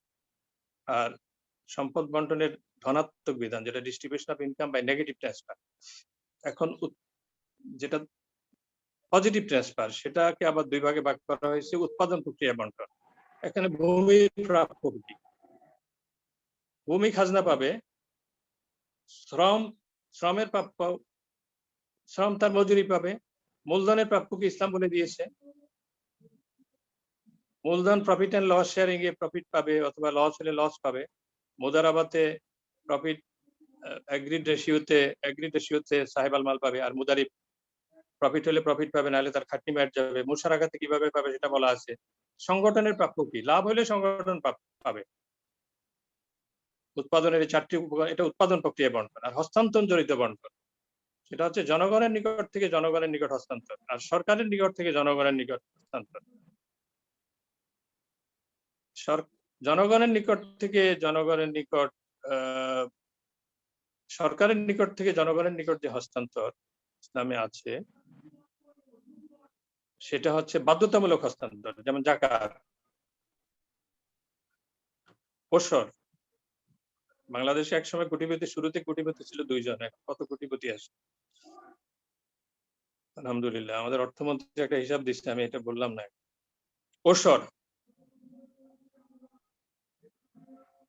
ওসর, কাফারাত, কয়েক রকম কাফারা আছে। ফিদিয়া, মাহর, দেনমোহর, এগুলো বাধ্যতামূলক হস্তান্তর। অনেকে বিয়ে করে মোহরানা দেয় না। গ্রামে আমি অনেক দেখেছি, গ্রামে কাজ করতে গিয়ে আমি আদায় করে দেওয়ার জন্য চেষ্টা করেছি, এবং সেগুলো দিয়ে সেই নারী গাবি কিনেছে বা অন্য কিছু করেছে, তার ইনকামের ব্যবস্থা হয়েছে। আমি একজন 1966 সালে বিয়ে করেছি, আমাদের আত্মীয়। উনি তার মোহরানা দিয়ে তার স্ত্রীকে 10 কাঠা জায়গা কিনে দিয়েছে যাত্রাবাড়ি। সেটার দাম এখন 20 কোটি টাকা হবে। সেখানে এখন 10 তলা বিল্ডিং আছে। মোহরানার টাকা উনি নগদ দিছে, উনি কাপড়ের কোটে বাঁধছে। তখন কোথায় রাখবে টাকা, জামাই ছুটি শেষ হওয়ার পর ফিরে আসার সময় বলছে যে আপনি দিয়েছেন আমাকে, আমি আপনার দিয়ে দিলাম আবার। কারণ এখানে তো টাকা কেউ নিয়ে যেতে পারে। গ্রামের বাড়ি, টিনের ঘর। তখন ওনার জামাই টাকাটা খরচ করেন না, ওনার নামেই জমি কিনছে। এটার দাম এখন 10-20 কোটি টাকা।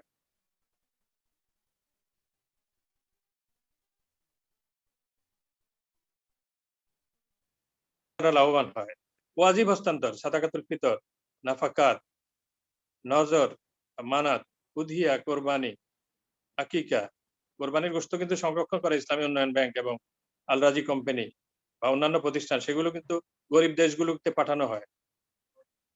এই যে হজের সময় যে কোরবানি দেওয়া হয়, আগে এগুলো মরুভূমিতে শুকায় যেত, চিলে কাকে খেত, এত পশু তো ওখানে নাই। আকিকা, এগুলোর মাধ্যমে, আকিকার মাধ্যমে গরিবরা গোশত পায়, চামড়াটা পায়। কোরবানির মাধ্যমে গোশত পায়, চামড়া পায়।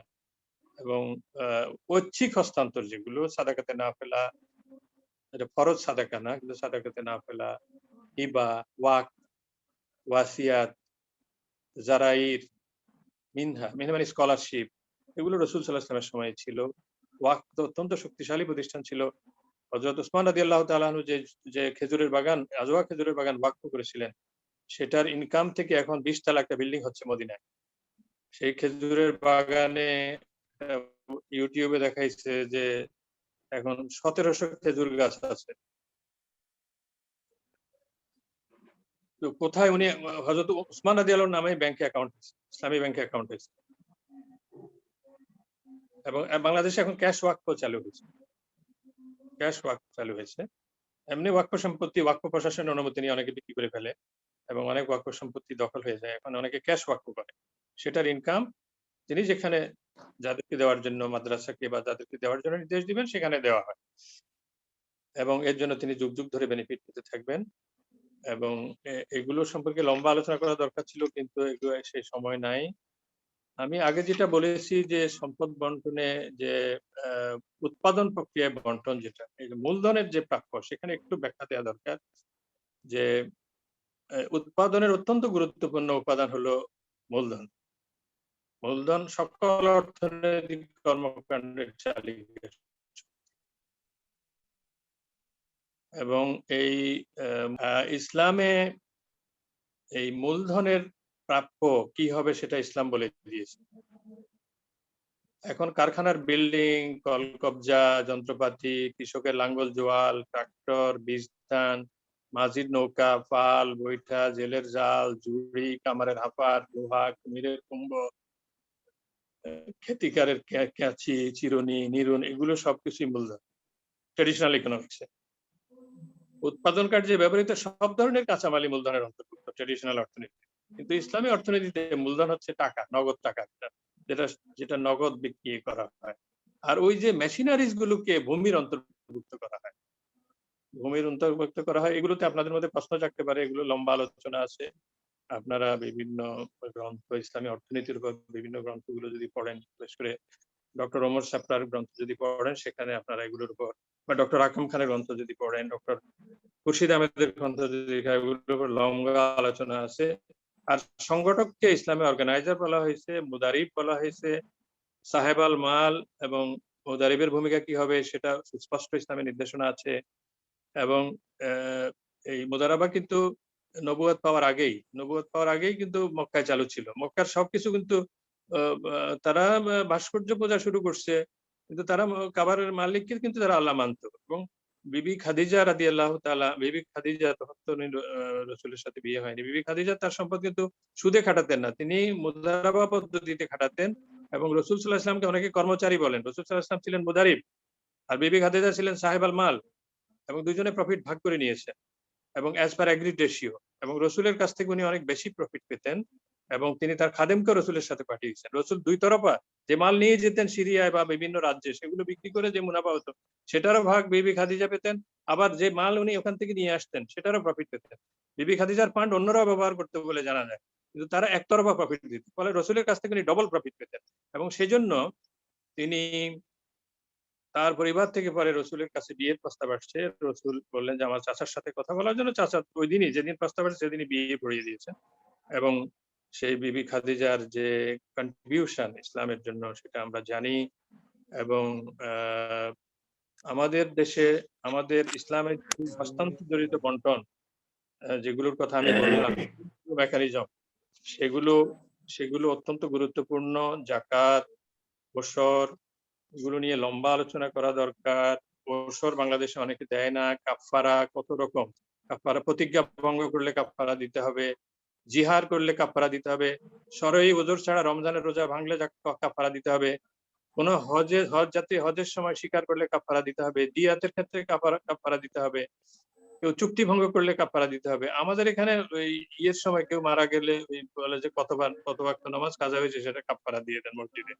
আমাদের সভাপতি সাহেব এগুলো নিয়ে আগে আলোচনা করেছেন, আপনারা এগুলো শুনেছেন। কাফফারা থেকে কিন্তু রাষ্ট্র অনেক, মদিনার ইসলামী রাষ্ট্রে অনেক টাকা জমা হতো, এখনো জমা হতে পারে। কাফফারাত কিন্তু একটা ফরজ মেকানিজম, সম্পদ রাষ্ট্রীয় সম্পদের হতে পারে। ফিদিয়ার কথা আপনারা জানেন, মোহরের কথা আমি আগেই বলেছি। আর ওয়াজিব হস্তান্তর যেগুলো, সাদাকাতুল ফিতর, আমি জানি একজন লন্ডন থেকে একজন ব্যারিস্টার টাকা পাঠান, কারণ ওখানে ফিতরা দেওয়ার লোক নেই। বাংলাদেশে অনেক টাকা ফিতরা পাঠান উনি কালেকশন করে, সেগুলো দিয়ে এখানে গরিবদেরকে বিভিন্ন জিনিস কিনে দেওয়া হয়। ঈদের আগেই তাদেরকে ঈদ যাতে সুন্দর করে করতে পারে সে ব্যবস্থা করা হয়। এবং এরকম আরো অনেকে পাঠান, বা আরো অন্যরাও পাঠাতে পারেন। এখন বিদেশে যারা শুনছেন তাদের গ্রামের লোকেরা, এখন আপনি আমেরিকায় ফিতরা দেওয়ার লোক পাইবেন কই, সেখানে তো গরিব মানুষ নেই। তো ফিতরার ক্ষেত্রে লম্বা আলোচনা আছে। নাফাকাতের কথা আমি আর বললাম না, ভরণ পোষণ, এগুলো নিয়ে লম্বা আলোচনা আছে। নজর যেটা মানত, সেটা নিয়ে লম্বা আলোচনা আছে। উযহিয়া, কোরবানির কথা আমি আগেই বলেছি। গরিব ডক্টর দুঃখীদের নুরুল ইসলাম, শেষ করে দিই, শেষ হয়ে যাচ্ছে, আমি শেষ করে দিচ্ছি স্যার। আমাদের সাদাকাতে নাফিলার কথা অত্যন্ত সুন্দর আলোচনা হতে পারে। আমাদের দান উপার্জনকে শুদ্ধ করে, দান পাপ মোচন এবং অন্তরে তৃপ্তি দান করে। আমরা যদি সাদাকা করি, এটা নফল সাদাকার কথা বলছি, দান বালা মুসিবত এবং রোগ ব্যাধি দূর করে, দান ভয় পেরেশানি এবং দুঃখ কষ্ট দূর করে, দান দারিদ্র দূরীকরণ এবং সম্পদে বরকত দান করে, দান বেহেশত জান্নাত প্রাপ্তির নিশ্চয়তা বিধান করে, দান কবুল হওয়ার অনেকগুলো শর্ত আছে। এবং হিবার কথা আমি আগেই বলেছি, সম্পদ হিবা, ওয়াক্তের কথা সংক্ষেপে বলেছি। ওয়াকফের মাধ্যমে সম্পদের মাধ্যমে কিভাবে অভাবী মানুষরা, দরিদ্র মানুষদের উপকার হতে পারে। ওয়াকফ গরিবের সামাজিক নিরাপত্তা নিশ্চিত হয় ওয়াকফের মাধ্যমে। গরিবের জীবনযাত্রার মান উন্নয়ন হয়। বিত্তশালী ব্যক্তিও এক ধরনের সামাজিক শান্তি অনুভব করে। গরিব এবং বিত্তশালীদের মধ্যে সৌহার্দ্য এবং সম্প্রীতির সেতুবন্ধন সৃষ্টি হয়। এর মাধ্যমে আর্থসামাজিক বৈষম্য ক্রমেই সংকুচিত হয়ে আসে এবং একটি নতুন সামাজিক বন্ধনে আবদ্ধ হয়, যেখানে একে অপরের আয়ের উপর আস্থাশীল হয়। সবাই পরস্পরে অপরের সহযোগিতা নিয়ে সমৃদ্ধ এক সমাজ বিনির্মাণ করতে পারে। আমি ওয়াকফ প্রশাসনের খবর নিয়েছিলাম যে কত হাজার কোটি টাকার ওয়াকফ সম্পত্তি আছে। সেগুলো সেগুলো কিভাবে অন্যরা দখল করে নিচ্ছে বা অপব্যবহার করছে, আমি শুনেছি, জেনেছি। সমাজে ব্যাপক কল্যাণ সাধিত ওয়াকফ, এই জন্য ক্যাশ ওয়াকফ চালু হয়েছে। ওয়াসিয়াতের কথা আমি আর বললাম না। মিন যেটা, সেটা হচ্ছে রসুলের সময় এই মেকানিজমের শুভ সূচনা হয়। আমি আর এগুলো বললাম না। সরকারের নিকট থেকে জনগণের নিকট হস্তান্তর। সরকার মানে ইসলামী রাষ্ট্র হইতে পারে, মুসলিম রাষ্ট্র হইলে অসুবিধা কি? মুসলিম রাষ্ট্র করেন, হস্তান্তর করেন, কিন্তু সেগুলো যদি নিঃস্বার্থভাবে করেন, সামাজিক নিরাপত্তা ব্যবস্থা কম্পালসারি সোশ্যাল সিকিউরিটির সিস্টেমের আওতায় যদি করেন, সেখানে যদি কাউকে কিছু না দিতে হয়, 5,000 টাকা সাহায্য পাইছেন, 5,000 টাকায় যদি তার হাতে পৌঁছেছে তো অনেক লাভবান হবে। কিন্তু এখানে পথে পথে অনেক কিছু খরচ হয়ে যায়। আমি ডক্টর ভার্মার কথা বলে উদ্ধৃত করে শেষ করতে চাই। তিনি ভারতের একজন অর্থনীতিবিদ, পশ্চিমবঙ্গে। তিনি বলছেন যে যে কোন একটি দেশের কথা বলছেন যে সেই দেশে এত সাল থেকে এত সাল পর্যন্ত যত সাহায্য আসছে, তার 10% ও অভাবী মানুষের হাতে পৌঁছেনি। সেটা 90% পথে পথে শেষ হয়ে গেছে। মানে তার হাতে পৌঁছার আগে যে পথগুলো আছে সে পথে শেষ হয়ে গেছে। তো আল্লাহ তাআলা আমাদেরকে ইসলামী অর্থনীতি সম্পর্কে, আমি তো অনেক লম্বা আলোচনা, এত আলোচনা তো করা যাবে না। ভবিষ্যতে কখনো সুযোগ হলে অন্যরা কেউ আলোচনা করবে। তো আল্লাহ তাআলা আমাদেরকে তৌফিক দান করুন, আমরা যাতে ইসলামী অর্থনীতি নিয়ে আরো গবেষণা করতে পারি। আমি শেষে খোদাদ্রোহীদের অর্থনৈতিক আচরণ নিয়ে সংক্ষেপে একটু বলবো যে খোদাদ্রোহী যারা ছিল তাদের অর্থনৈতিক আচরণ কেমন ছিল, কারুনের অর্থনৈতিক আচরণ কেমন ছিল, বা সূরা সাবার 34 নম্বর সূরার 34 এবং 35 নম্বর আয়াতে যাদের কথা বলা হয়েছে। কারণ ছিল ইন্না কারুনা মিন কাওমে মূসা ফাবাগা আলাইহিম, এখান থেকে সামনের আয়াতগুলো আপনারা জানেন। 28 নম্বর সূরার 76 থেকে 78 নম্বর আয়াতে দেখবেন কারণ কি করছিল, সেগুলো সুস্পষ্টভাবে আমরা জানতে পারি। এবং কারণের শেষ পরিণতির কথা আমরা জানি, সূরা আনকাবুতের 29 নম্বর সূরার 39 নম্বর আয়াতে আছে। আবু লাহাবের পরিণতির কথা আমরা জানি। তাব্বাত ইয়াদা আবি লাহাব ওয়া তাব্বাত, আবু লাহাবের হাত ধ্বংস হোক। মানে কি? তার এক হাত হচ্ছে ধ্বংস হোক সে নিজে, এক হাত হচ্ছে তার রাজনৈতিক ক্ষমতার হাত, আরেক হাত হচ্ছে তার ধন সম্পদের হাত। সে যেগুলো, এরপরে আল্লাহ ক্যাটেগরিক্যালি বলেছেন মা আগনা আনহু মালুহু, তার মাল সম্পদ, ধন সম্পদ যে উপার্জন করেছে সেগুলো যাতে ধ্বংস হয়, এবং সেই সত্তর সে প্রবেশ করবে জাহান্নামের লেলিহান শিখাতে। সূরা লাহাবের 111 নম্বর সূরার 1 থেকে 3 নম্বর আয়াত। ইহুদিদের চরিত্র কোরআনে বলা হয়েছে সূরা মায়েদার 42 নম্বর আয়াতে। তারা কিভাবে হারামকে, এবং ইহুদিরা সুদ চালু করছে, সুদকে চালু করছে, অর্থনীতিকে ইসলাম থেকে, ধর্ম থেকে আলাদা করছে এবং ধর্ম নিরপেক্ষতাবাদের মধ্যে নিয়ে গেছে। সূরা হুদের 87 নম্বর আয়াতে আছে, এবং আরো অনেক আয়াত আছে, আমি সেগুলো বলার সুযোগ নেই। আল্লাহ তাআলা আমাদেরকে তৌফিক দান করুন। মাননীয় সভাপতি আমাকে অনেক সময় দিয়েছেন, সঞ্চালক অনেক সময় দিয়েছেন, তাদের অনেক মোবারকবাদ। যারা শুনেছেন তাদেরকে অনেক অনেক ধন্যবাদ। আল্লাহ তাআলা আমাদের ভুল ত্রুটিগুলো মাফ করুন। আসসালামু আলাইকুম ওয়া রাহমাতুল্লাহি ওয়া বারাকাতুহু। ওয়া আলাইকুম আসসালাম ওয়া রাহমাতুল্লাহ। সম্মানিত সুধী মণ্ডলী, আপনারা অত্যন্ত মূল্যবান বক্তব্য শুনলেন আমাদের ডক্টর মোহাম্মদ নুরুল ইসলামের কাছ থেকে। পবিত্র কোরআনের আয়াত ও হাদিসের আলোকে তার সারগর্ভ আলোচনা আমাদের অনেকের কাছে অনেকদিন ধরে মনে থাকবে, এবং আমরা ওই অনুযায়ী আমল করার জন্য চেষ্টা করব ইনশাআল্লাহ। ডক্টর মোহাম্মদ নুরুল ইসলামকে আমরা বাংলাদেশ কোরআন শিক্ষা সোসাইটির পক্ষ থেকে আন্তরিক ধন্যবাদ জানাই। এবং আমাদের প্রশ্নোত্তরে যাওয়ার আগে আগামী সপ্তাহের অনুষ্ঠান ঘোষণা এবং আমাদের আজকে সভাপতির কাছ থেকে আমরা কিছু বক্তব্য শুনবো, তারপর আমরা প্রশ্নোত্তরে যাব। আগামী সপ্তাহে আমরা দেখছেন 5ই মার্চ শুক্রবার, আধুনিক বিশ্ব বিপ্লবের মূল সূত্র আল কোরআন। আধুনিক বিশ্ব বিপ্লবের মূল সূত্র আল কোরআন। আমাদের সভাপতি মাওলানা আব্দুল শহীদ নাসিম এই সম্বন্ধে বক্তব্য রাখবেন আগামী সপ্তাহে, এবং ওটা সভাপতিত্ব করবেন আমাদের প্রফেসর এটিএম ফজলুল হক, এবং আমি সঞ্চালনা করবো ইনশাআল্লাহ। বাংলাদেশ কোরআন শিক্ষা সোসাইটির পক্ষ থেকে উপস্থাপনা আপনাদের জন্য পেশ করা হবে ইনশাআল্লাহ 5ই মার্চ শুক্রবার সকাল 10টা। তো আজকে পরবর্তীতে প্রশ্নতে যাওয়ার আগে এখন আমাদের সভাপতির কাছ থেকে তার বক্তব্য শুনবো এবং পরে প্রশ্নতে যাবো। আপনারা যারা প্রশ্ন করতে চান আপনি ইলেকট্রনিকে হাত তুলেন, আপনাদের সবাইকে সুযোগ দেওয়া হবে ইনশাআল্লাহ। আসসালামু আলাইকুম রহমতুল্লাহ।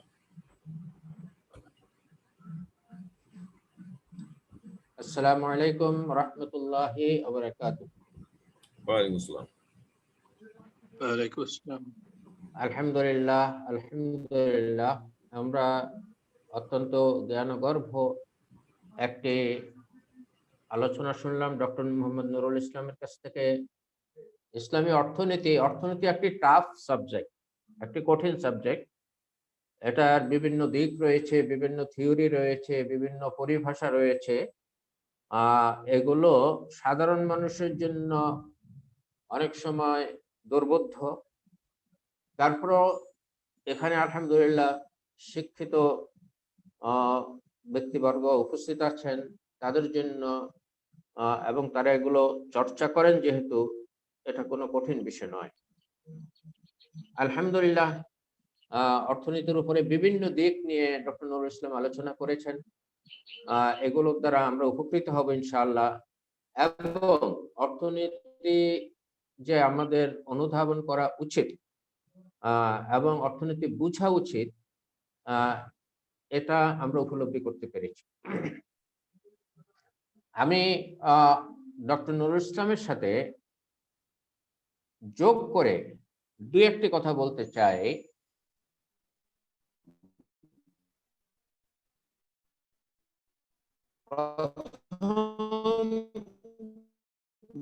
বিষয় যেটা বলতে চাই,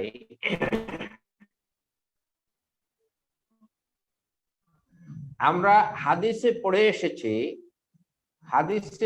এসেছি যে, সরি আপনাদের কানে মনে হয় একটা আওয়াজ যাচ্ছে, আমার বাসার পাশেই গান বাদ্যের আসর হচ্ছে, তো এখান থেকে আপনাদের ওখানে আওয়াজ যেতে পারে। এগুলো প্রতিরোধ করার উপায় আমাদের নেই, অন্তর্ভুক্ত আছে। তবে রিজিকের একটা বিশাল অংশ হচ্ছে অর্থনৈতিক ব্যবস্থা, এবং অর্থনীতির মূল বিষয় হচ্ছে দুইটি, একটি হচ্ছে ইনকাম আর একটা হচ্ছে ব্যয় অথবা বিনিয়োগ, বিনিয়োগ। এ হচ্ছে অর্থনীতির মূল বিষয়। আমার যেটা পকেটে আসবে সেটা হচ্ছে আমার আয়, আর যেটা আমার পকেট থেকে বেরিয়ে যাবে সেটা হচ্ছে আমার খরচ, সেটা আমার ব্যয়। এই দুইটা জিনিস হালাল এবং হারাম হওয়ার উপরে নির্ভর করে মানুষের জীবন স্বচ্ছ কি অস্বচ্ছ, মানুষ কি জান্নাতের পথে আছে না জাহান্নামের পথে আছে। সেটা কেউ প্রশ্ন করতে পারেন যে ইসলামে এই অর্থনীতির গুরুত্ব কতটুকু। ইসলামের অনেকগুলো বিষয়ের সাথে অর্থনীতি মৌলিকভাবে জড়িত। অর্থনৈতিক পকেটে আসা এবং পকেট থেকে বের হওয়া, এই দুইটা উপায় যদি হালাল না হয় তাহলে ব্যক্তি জাহান্নামী। এই ব্যক্তি জাহান্নামী।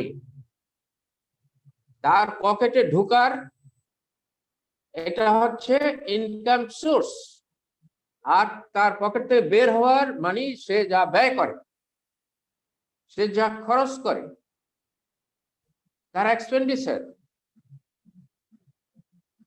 এগুলো যদি হালাল না হয় তাহলে সে এই ব্যক্তি জাহান্নামী। যতই নামাজ পড়ুক, যতই রোজা রাখুক, নামাজ রোজা তাকে মুক্তি দিতে পারবে না যদি হালাল ইনকাম না করে, যদি হালাল পথে ব্যয় না করে, আল্লাহ নির্দেশিত পথে যদি ব্যয় না করে। কত বড় জিনিস! এই জন্যে হালাল কি জিনিস আর হারাম কি জিনিস, হালাল হারাম কোথায় পাবো, রাসূল সাল্লাল্লাহু আলাইহি ওয়াসাল্লাম পরিষ্কার বলেছেন, আল হালালু মা আহাল্লাল্লাহু ওয়া রাসূলুহু। হালাল হচ্ছে সেসব জিনিস যেগুলো আল্লাহ এবং আল্লাহ রাসূল হালাল করেছেন। ওয়াল হারামু মা হারামাল্লাহু ওয়া রাসূলুহু। আর হারাম হচ্ছে সেগুলো যেগুলো আল্লাহ এবং আল্লাহ রাসূল হারাম করে গেছেন। আল্লাহ এবং আল্লাহ রাসূল কি হারাম করেছেন এটা আজকের আলোচনায় আপনাদের সামনে স্পষ্ট হয়েছে। আপনারা আরো পড়ালেখা করলে আরো বেশি উন্মোচিত হবে বিষয়গুলো। হালাল হারামের তোয়াক্কা যার জীবনে নেই তিনি মুসলিম হতে পারেন না। তিনি মুসলিম হলো পাপিষ্ঠ ব্যক্তি, যে পাপ থেকে তিনি রক্ষা পাওয়ার আর কোনো উপায় নাই। কারণ অর্থনীতিতে ইনকাম এবং এক্সপেন্ডিচার দুইটাই অন্যদের অধিকারের সাথে জড়িত। দেখেন, আপনি যেটা হারাম ইনকাম করলেন, অন্যদের অধিকার আপনার পকেটে আসছে। আপনি ঘুষ দিলেন, আপনি সুদ নিলেন, অন্যদের অধিকার নষ্ট করলেন। তাহলে মানুষের অধিকারের সাথে জড়িত হইল অর্থনীতি। এই অধিকারে যদি বিন্দু মাত্র আমার আল্লাহর বিধান লঙ্ঘন করি, তাহলে সেই বিষয়গুলো আল্লাহ তাআলা ক্ষমা করবেন। সেগুলো মানুষের অধিকারের বিষয়। দেখেন, সুদী অর্থ ব্যবস্থায় বলা হয়েছে টাকায় টাকা আনে, তার মানে সুদ। টাকায় টাকা আনে তার মানে সুদ। টাকায় টাকা আনে মানে টাকা রেখে দিলেই টাকা আসে, সেটা টাকার উৎপাদন নয়। টাকায় টাকা আনে যে থিওরি, সেটা টাকার উৎপাদন নয়, বরং এই যে সুদ মানুষ খাচ্ছে এটা হলো সময়ের উৎপাদন। সময় বিক্রি করে কেউ যদি আয় করে সেটা জায়েজ, কিন্তু টাকা ধার দিয়ে যদি সময়ের জন্য টাকা ধার দেওয়া হয়, যেমন সুদী ব্যাংকগুলো টাকা ধার দেয় মানুষকে, লোন দেয়। এমন লোন শব্দটি আপনারা সবাই, আপনাদের কাছে এটা পরিচিত। মানুষ লোন দেয়, ব্যাংকগুলো লোন দেয় মানুষকে। লোনের এগেনস্টে এক বছরের জন্য এত টাকা, 2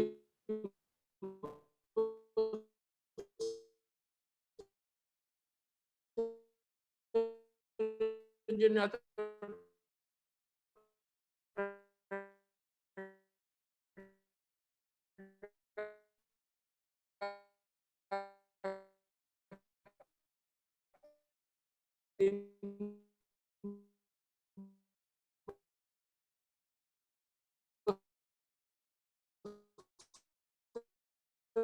হয়।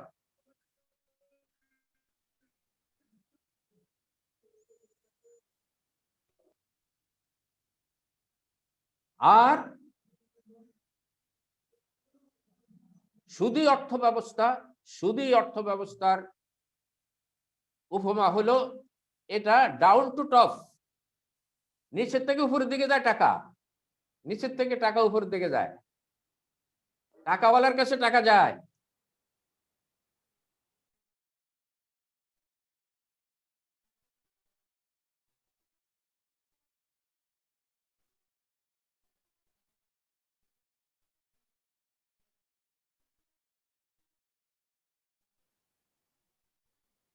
এটা সমাজকে ধ্বংস করে, এটাই সমাজকে ধ্বংস করে।